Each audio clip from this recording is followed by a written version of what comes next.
Bine v-am găsit, bine v-am regăsit, dragilor din Zodia Fecioară, oriunde v-ați afla. Iată-ne, suntem din nou împreună la un nou set de lecturi. Astăzi voi face 3 în 1, da? 3 în 1 ca la șampon. Voi face câte o lectură pentru fiecare categorie. Punctul comun este viața sentimentală. Ce înseamnă asta? Va fi o lectură pentru o lectură evolutivă pentru cei care vă aflați deja într-o pereche. Mai avem iar o lectură pentru legăturile între ei. Și mai avem o lectură pentru dragii mei burlaci, burlăcițe, cei care sunteți singurei. Așa că toți cei care aveți soarele, luna, Venus, ascendentul în Zodia Fecioară, această lectură este de asemenea și pentru voi. Nu uitați, bineînțeles, de fiecare dată vă readuc aminte că este totuși o lectură generală pentru atât de multă lume. Luați decât ce rezonează cu voi, iar restul lăsați-le să zboare în univers, pentru că sigur stăm pentru alte energii care într-o mai mică sau mai mare măsură au o legătură cu Zodia Fecioară. Și începem acest set de lecturi cu cei care sunteți deja un cuplu. Ce vine în viața sentimentală a dragilor mei din Fecioară, în viața lor de cuplu? Ce vine pentru dragii mei din Fecioară în viața lor de cuplu în următoarea perioadă?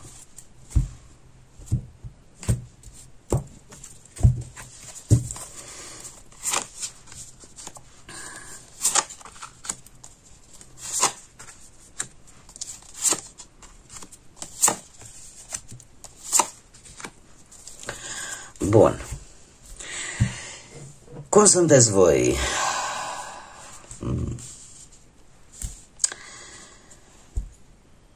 Voi sunteți într-o fază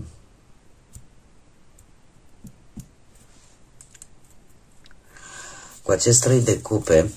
Aș zice că încercați oarecum să vă bucurați de viață, să socializați un pic mai mult.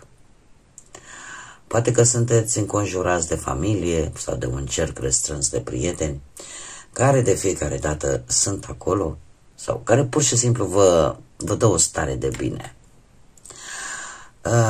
Poate că unii dintre voi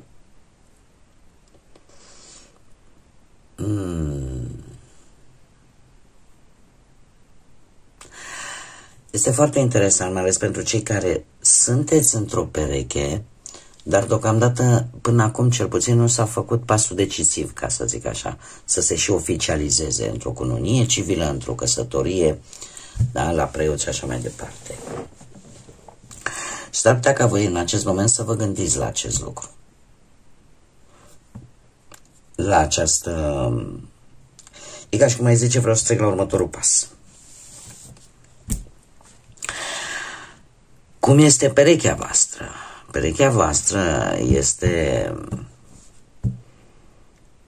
este plină de pasiune în ceea ce vă privește. Simte o atracție fantastică vis-a-vis de voi. Nu știu dacă zodiile de foc care predomină această lectură, Berbec, Leu sau Săgetător, deci predomină efectiv. Nu știu dacă zodiile de foc au vreo legătură cu voi, dar energia este una foarte puternică și bazată foarte mult pe această atracție fizică. Cumva aș zice că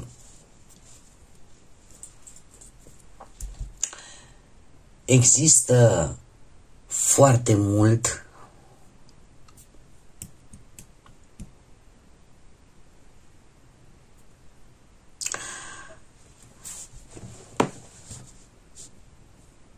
aici e nevoie de un compromis.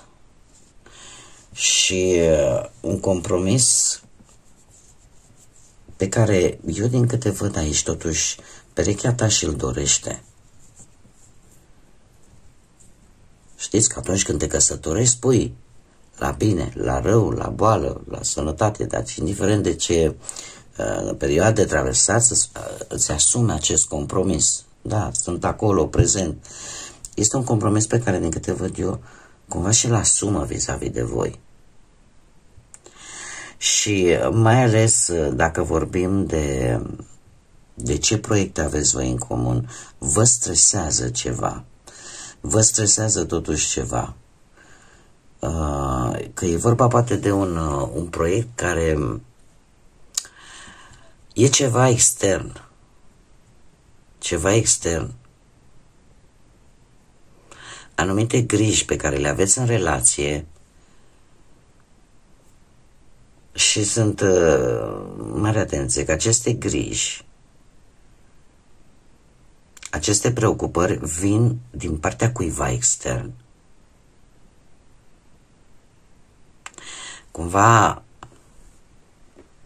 asta și provoacă cum să zic eu, o stare de nesomn, de nu reușiți să vă odihniți poate nopțile. Poate să fie legat și de un copil, de o situație legată de un copil și asta să vă țină un pic încorsetați gândurile.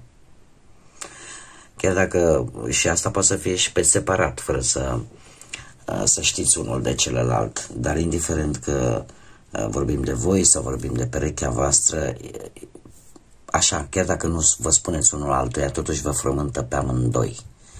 Există o cauză comună. Ce sentimente vă unesc? Un rege de bâte. Un rege de bâte care îmi spune că sunteți netemător. Relația voastră a trecut probabil prin multe provocări și, indiferent ce provocări vor mai veni, pe voi nu vă va opri să simțiți acea pasiune pe care o aveți unul față de celălalt. Faceți lucruri împreună. Încercați ca de fiecare dată să treceți împreună peste toate impedimentele astea care pot apărea de-a lungul vieții. Ei, ce atracție există între voi? Atracția vorbind strict de partea intimă, da? De dormitor, ca să zic așa. Ei, aici, cu acest 4 de spade, aș spune că există un pic de dezinteres, dar dezinteresul cumva se explică dat fiind acest 9 de spade. În momentul în care mintea este ocupată cu gânduri negative, cu multe preocupări și nici măcar îți ia până și posibilitatea de a te odihni noaptea, cumva și partea asta are de suferit, da? Pentru că a avea o activitate intimă îți trebuie o anumită stare. Și într-adevăr în perioada asta lucrurile astea cam lipsesc. Cam lipsesc și nu e vorba că lipsesc decât de la persoana voastră de interes sau decât de la voi. Se vede clar că vă afectează ceva la comun pe amândoi. Ce se poate îmbunătăți în această situație? Avem forța. Probabil că trebuie abordată un pic o anumită problemă care pe voi vă frământă, trebuie abordată un pic diferit. Acest arcan major îmi vorbește foarte mult de răbdare, de compasiune, de, cum să spun eu, de a gândi ceea ce poate îți dorești să se întâmple, de a gândi pozitiv, de a încerca să ieșiți din acest cerc vicios, pentru că trebuie să vă zic, 9 de spade este o carte capcană. De ce? Pentru că îmi vorbește foarte mult de legea asta a atracției și de ce poate să-ți aducă o teamă atât de mare încât nu te mai lasă nici măcar să te odihnești, este omniprezentă, iar până nu veți reuși să ieșiți din acest carusel negativ, este, știți cum e, că ceea ce energia pe care o emanăm, aia o primim înapoi. Dar e ca un bumerang. Eu știu că sunt situații și situații și credeți-mă, vă spun sincer și fără neapărat o lipsă de modestie, nu e o laudă, dar lucrul ăsta eu l-am văzut pe pielea mea.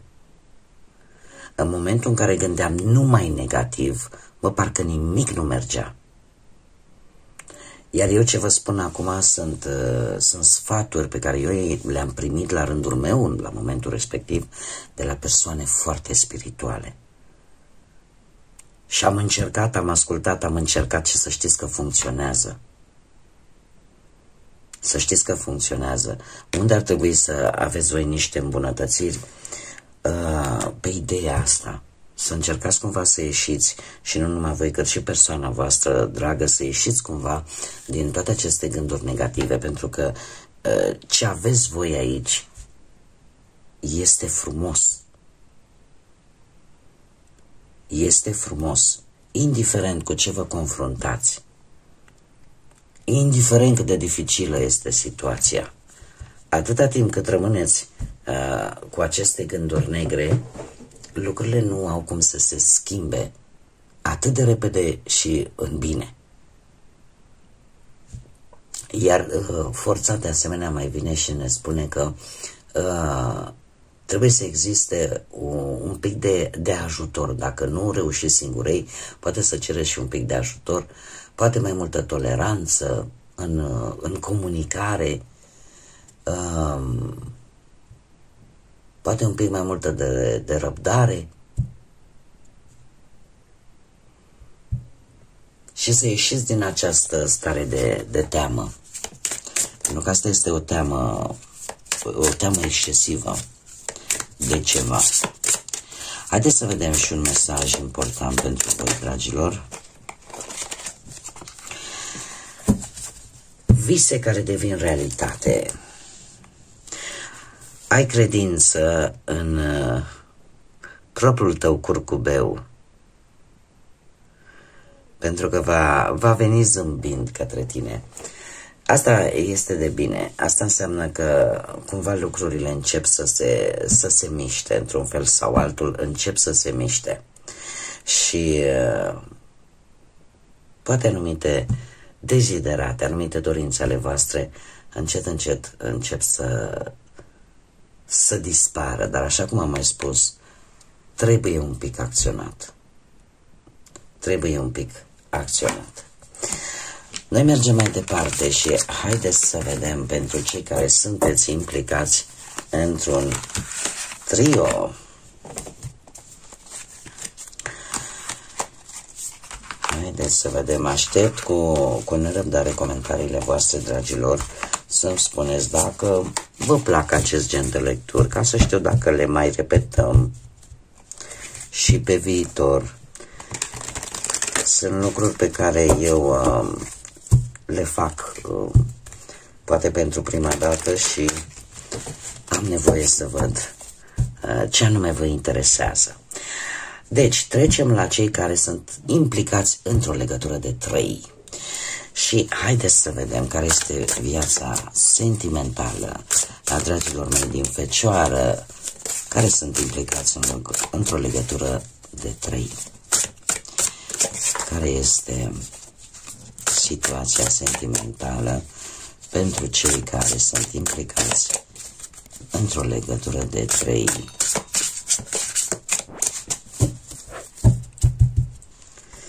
Haideți să vedem.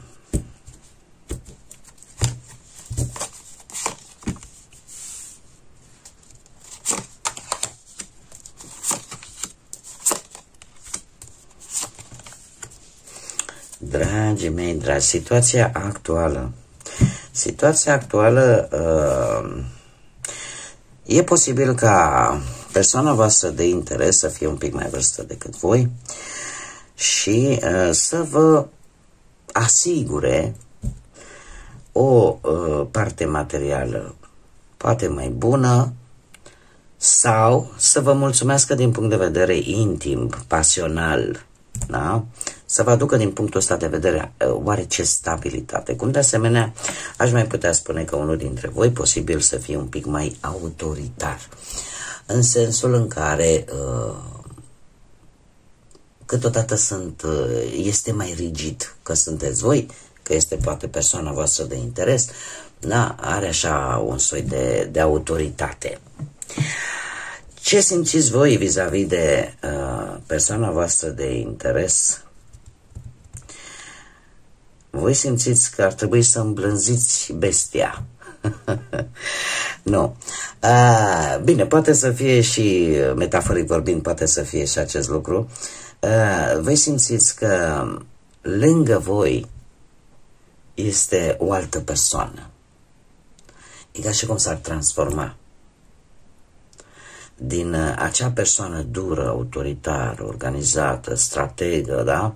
Lângă voi așa devine, imaginați-vă acest leu și lângă voi așa devine o pisicuță extraordinar. Și cumva voi simțiți că aveți o influență vis-a-vis de persoana voastră de interes. Acum, ce simte persoana voastră de interes față de voi sau către voi? Aici nu știu dacă o să vă convină foarte tare că vă poate mulțumi doar material, că există un anumit interes material.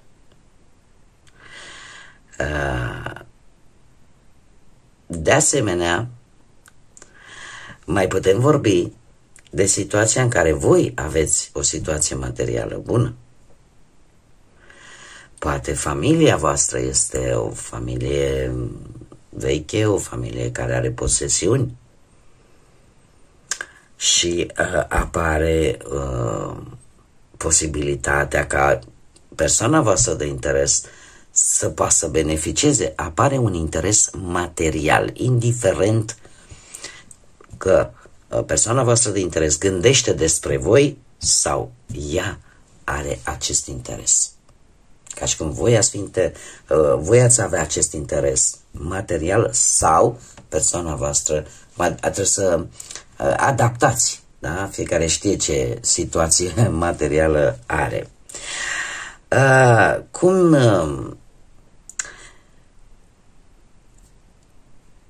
ce experiențe veniți voi din trecut? Sau mai degrabă aș spune, ce v-a unit sau ce vă unește în acest moment?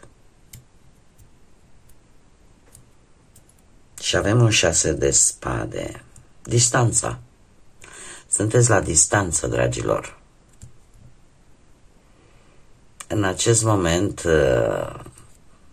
poate că unii dintre voi chiar sunteți triști de această separare.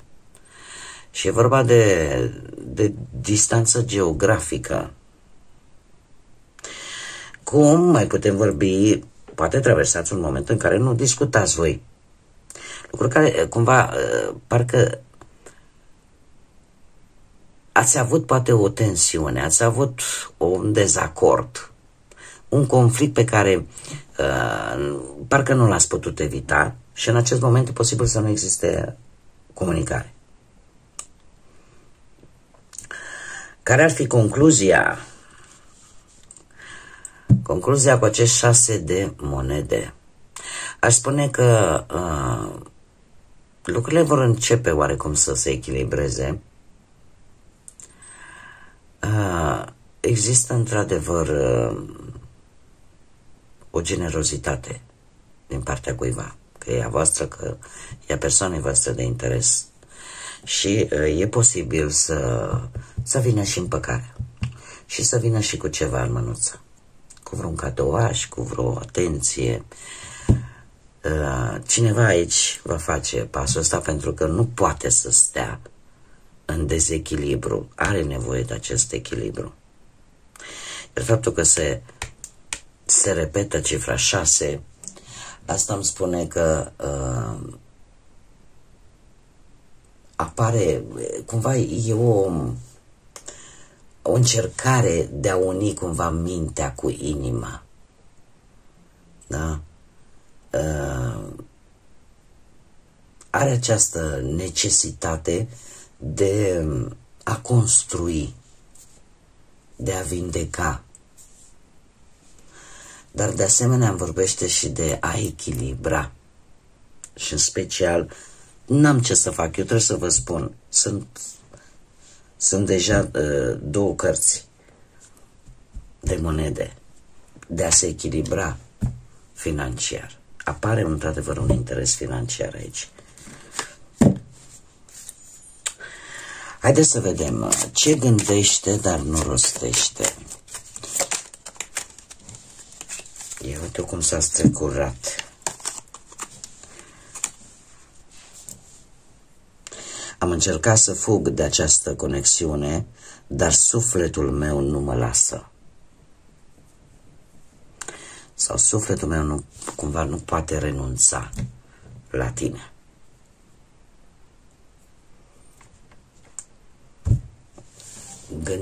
Gânduri nerostite. Bun, dragilor, ne mergem mai departe și haideți să vedem ce vine pentru dragii mei burlaci și burlăcițe din zodia Fecioară. Haideți să vedem ce vine în viața sentimentală a dragilor mei din Fecioară, cei singurei. Ce vine în viața dragilor mei din Fecioară, cei care sunt singuri.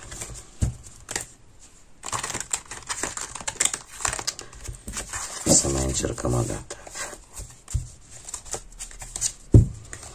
Ce vine în viața sentimentală a dragilor mei din Fecioară?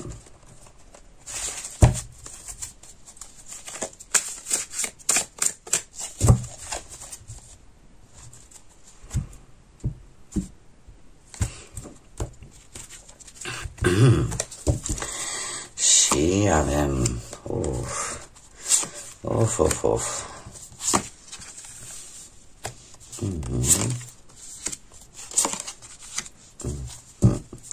Haideți să vedem, dragilor, situația actuală nu e una tocmai plăcută, tocmai ce probabil ați trecut printr-un turn. Un turn care îmi vorbește de ceva, o agitație internă, o schimbare bruscă, poate o revelație bruscă. Cert este că, sau poate încă nu a venit, dar e pe punctul de a veni, o situație care nu mai rezistă mult și se va schimba. Ceva se va finaliza, o experiență cu un impact de multe ori neașteptat, dar foarte dramatic, care, dacă n-a venit, e pe punctul de a veni în viața voastră. Ce gândiți voi? Voi gândiți o călătorie, parcă ați vrea să lăsați. Tind să cred că această schimbare dramatică deja a avut loc, pentru că voi vă gândiți la o călătorie, vreți să lăsați în urmă absolut tot ce v-a cauzat această schimbare dramatică. E adevărat, știți că nu va fi ușor, e o tranziție destul de dură, dar și va cere un pic de timp de acomodare, dar sunteți raționali și e posibil să fi trecut chiar printr-o separare urâtă, printr-un divorț, printr-o ruptură. Dar aveți în cap să lăsați în urmă, sau poate chiar să plecați, să schimbați locația, să plecați pur și simplu în căutarea de liniște. Cum vezi lucrurile? Lucrurile le vezi într-un fel bine. Acum nu știu dacă te îmbeți cu apă rece sau e fix ceea ce tu cum vezi sau ce ar trebui să faci, mai bine zis. Avem nebunul. Și lucrurile ar trebui văzute, fiecare final vine la pachet și cu un nou început, cu noi șanse. E adevărat, trebuie dat timp, lăsat ca ce trebuie vindecat să se vindece, cum să spun eu, pentru a putea vedea în viitor, pentru a putea vedea ce perspective ai. Nebunul ne vorbește de acest lucru, de noi experiențe, de noi mutări, da? De călătorii lungi în care tu, chiar dacă ți asumi un risc, vrei să lași în urmă sau ar trebui să lași în urmă tot ce poate să-ți dea îndoieli, să-ți dea temeri, să-ți dea acea stare negativă. Gândul vostru, într-adevăr, cumva se corelează foarte bine cu acest aspect, da? Cu ce ar trebui să faci sau cum ar trebui să vezi lucrurile. Să fii deschis către nou, mai pe scurt. Cu ce experiențe vii din trecut? Dragilor, nu știu, cred că ați avut probabil o relație cu cineva, ori mai tânăr decât voi, ori foarte înclinat foarte mult către aventură, către cu atracție față de alte persoane, o persoană care în permanență poate îi plăcea să fie în centrul atenției sau pur și simplu faptul că voi ați făcut o descoperire importantă care ți-a schimbat viața radical, din câte vedem. Relația cu această persoană poate sau nu să aibă legătură cu zodiile de foc, berbec, leu, săgetător, dar această experiență din trecut ți-a dat cumva de înțeles că de multe ori nu cunoști, ai senzația că îl cunoști, dar nu știi ce intenție are. Și probabil că lucrul ăsta a avut o legătură și cu o călătorie. Nu știu dacă ați avut o relație la distanță sau pur și simplu v-ați cunoscut prin intermediul unui drum sau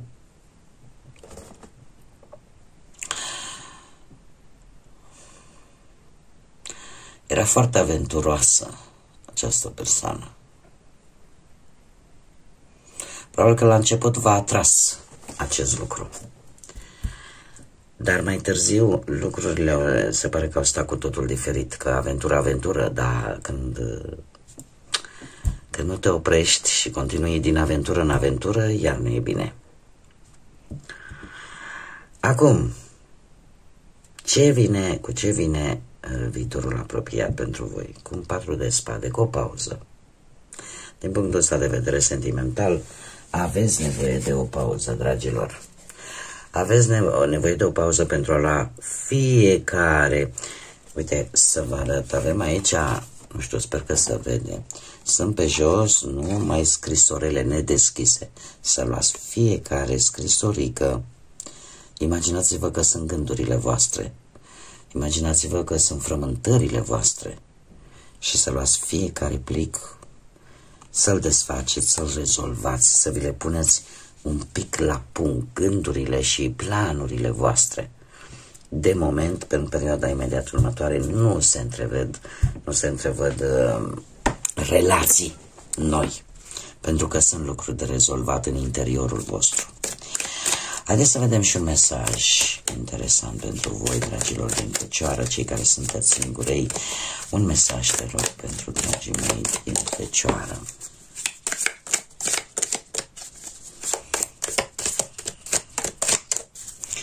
Un mesaj, te rog, pentru dragii mei din Fecioară, pentru cei singuri. Să vedem, avem două. Redirecționează-ți gândurile. Fii atent la ceea ce tu îți dorești să atragi într-o viitoare relație. Nu să nu simți, adică cumva să alungi teama pe care ai simțit-o. Da? Focusează-te pe ceea ce tu îți dorești cu adevărat de la o relație și nu lăsa ca teama să se împământănească în mintea ta în așa fel încât nici să mai te gândești să mai ai vreodată vreo relație, da? Dezamăgirea de obicei cam asta face la oameni. Și pune-te pe tine prima, da? iubește-te pe tine și felul ăsta, fă-te tu să fii mai atractiv, ai un pic grijă de tine în această perioadă. Da? Și ca să poți să scapi poate și de această situație destul de complicată, să-ți redirecționezi toate gândurile către ceea ce vrei tu să atragi în viața ta. Bun, dragilor, cam atât am avut pentru voi. Eu vă mulțumesc ca de obicei pentru prezența voastră. Sper că v-a plăcut, aștept feedback-ul vostru în comentarii. Pentru cei care încă nu v-ați abonat, vă invit cu mare drag să o faceți dacă ați rezonat, dacă v-a plăcut și dacă mai doriți să vedeți astfel de lecturi. Desigur, nu uitați de like-uri, distribuiri și comentarii și clopoțelul. Nu uitați să-l activați pentru cei care vă abonați, în așa fel încât să primiți notificări când fac lecturi noi. Eu vă doresc o următoare perioadă cât mai liniștită, cât mai plină de energie pozitivă și, desigur, să fiți iubiți, dragilor.